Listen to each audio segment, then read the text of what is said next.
Assalamualaikum warahmatullahi wabarakatuh. Ada hadis tentang kesehatan yang berkaitan dengan puasa dan populer dari Abu Hurairah. An Abi Hurairah radhiyallahu an qala Rasulullah sallallahu alaihi wasallam, sumu tasahhu. Berpuasalah maka kalian akan sehat. Sehat di sini maksudnya sangat universal, dalam artian sehat di sini berpuasa itu bisa menyebabkan kesehatan di berbagai aspek, dan yang mau saya bahas di sini adalah berpuasa bisa menyebabkan kesehatan, yaitu bisa menurunkan kadar kolesterol, kemudian bisa menurunkan probabilitas ataupun kemungkinan dari penyakit kardiovaskular. Bagaimana? Nah, ketika kita berpuasa kita memulai dengan sahur.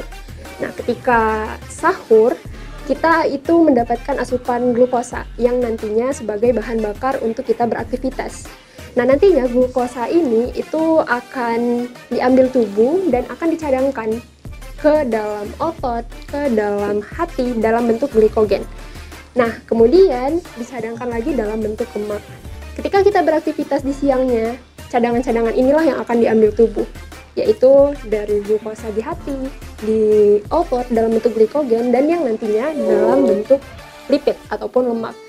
Maka hal inilah yang bisa menyebabkan mengapa tubuh itu bisa menurunkan, mengapa puasa bisa menurunkan kolesterol, dan mengapa berat badan kita bisa turun ketika berpuasa. Dan hal ini juga didukung oleh penelitian, bahwa penelitian yang dilakukan terhadap orang yang berpuasa didapati bahwasannya terdapat penurunan kadar kolesterol, lemak jahat, dan penurunan kadar trigliserida ketika berpuasa, dan terdapat peningkatan lemak baik di dalam tubuh. Nah, namun kebanyakan orang beranggapan bahwa ketika kita sudah melakukan suatu perbuatan itu berbanding terbalik dengan pola makan. Dalam artian ketika mereka sudah berpuasa, maka mereka beranggapan mereka bisa cheating dengan makan apapun. Padahal hal ini itu sangat berkaitan satu sama lain. Kita berpuasa namun juga harus menjaga pola makan. Mengurangi makanan-makanan yang berkolesterol tinggi seperti gorengan. Nah, namun perlu kita sadari bahwasannya kita harus kembali ke dalam niat kita utama untuk berpuasa, yaitu untuk menjalankan perintah Allah seperti yang Allah bilang dalam surah Al-Baqarah ayat 182, yaitu ya ayyuhalladzina amanu kutiba alaikumusiyam kama kutiba alal ladzina min qablikum la'allakum tattaqun.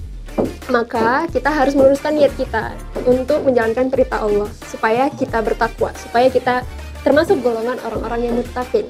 Dengan demikian, Allah juga akan memberikan bonus-bonus terhadap kita, termasuk bonus kesehatan. Demikianlah yang dapat saya sampaikan. Wabillahi taufiq wal hidayah. Assalamualaikum warahmatullahi wabarakatuh.